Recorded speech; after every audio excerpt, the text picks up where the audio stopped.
Hey, what's going on YouTube? My name is Matt. Today we're back with another Borderlands 3 video, and today's discussion will be microtransactions. And this has come up because yesterday, Take-Two Interactive had an investors call with the CEO, and he discussed a lot of things that are a bit unsettling. So in this video, we're going to be talking about Borderlands 3, microtransactions, basically what's okay, what's not okay, and just some supporting information from what was said in that call, as well as what Randy Pitchford had to say about what was said in that call, and then just give some opinions. So let's jump right into it.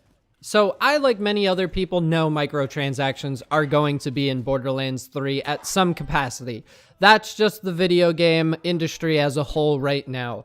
They are all about them. They're in every game, and unfortunately, that's just how it is. There's no reason to get on the soapbox about it, but you know, we're not going to see how overbearing the microtransactions in the game will be until very close to launch, if not launch. And you know, NBA 2K18 was literally the most egregious example of a company saying fuck you to its player base, and that was 2K, and they publish Borderlands, so that's pretty worrying. Now, the Take-Two CEO and basically general awful human being Strauss Zelnick addressed investors yesterday and made note that 2K would only be releasing games with recurrent spending hooks, meaning that microtransactions would be prominently featured in all future video games.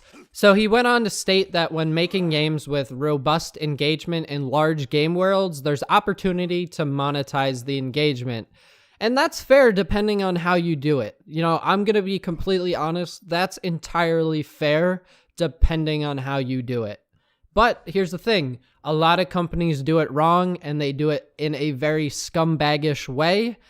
So going on from there, he said that their ideas of monetization are going to keep, you know, pushing forward as the market changes, and that this is just the beginning. So I don't know if that means that, you know, this is just the beginning where games are going to always feature microtransactions, or if this is just the beginning and he plans on being more invasive with it. So that's the part that really scares me the most, and it's because we know Borderlands is obviously published by 2K Games. So Randy Pitchford responded to a tweet by saying that the opening quote from the article sounded a lot like Borderlands 1 and Borderlands 2's DLC model, which gives me hope that he is referencing that he may want to try and take the same approach as the past games for the DLC. Now, I'm going to read the quote from the article just so you guys know what's going on and you can have that connection. It may not always be an online model, it probably won't always be a virtual currency model, but there will be some ability to engage in an ongoing basis with our titles after release across the board. That's a sea change in our business. Now, let's jump into what will be okay to monetize in Borderlands 3 and also what will not be okay. So, starting off, cosmetics like outfits for characters, totally fine. So if they want to do something where you can buy outfits or you want to put outfits in loot boxes or whatever, that in my opinion is okay because it does not alter the gameplay in any way.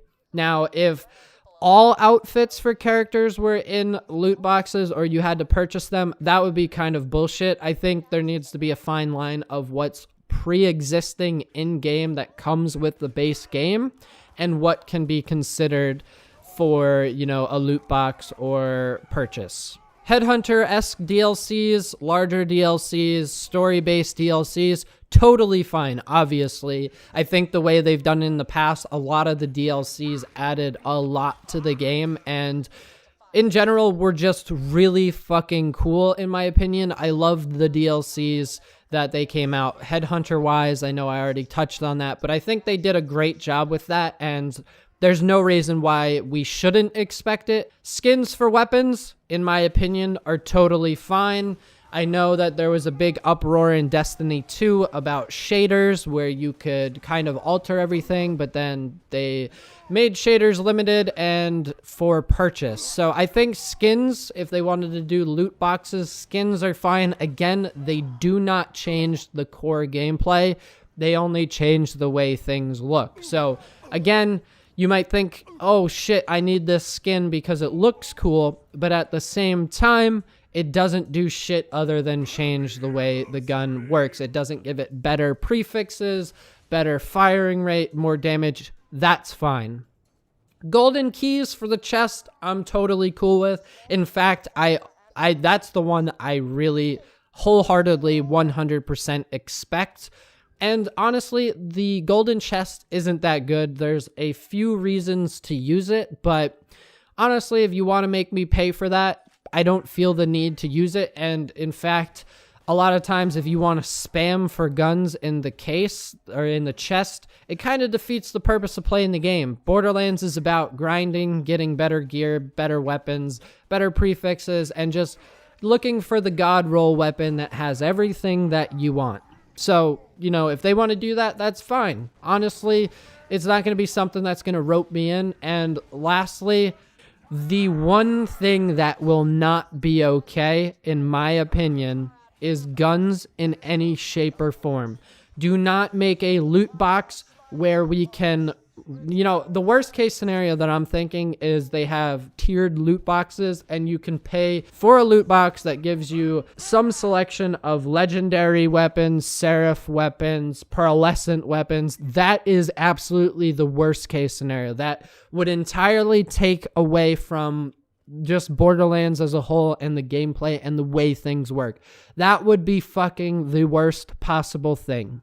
So in closing, I think the way Borderlands 3 will be monetized will be with larger paid DLCs for story, headhunter DLCs, outfit packs. I think the golden keys are going to be monetized. I think what they'll end up doing at Gearbox is, you know, tweeting them out and giving them out, but just not as much, and then charging for them.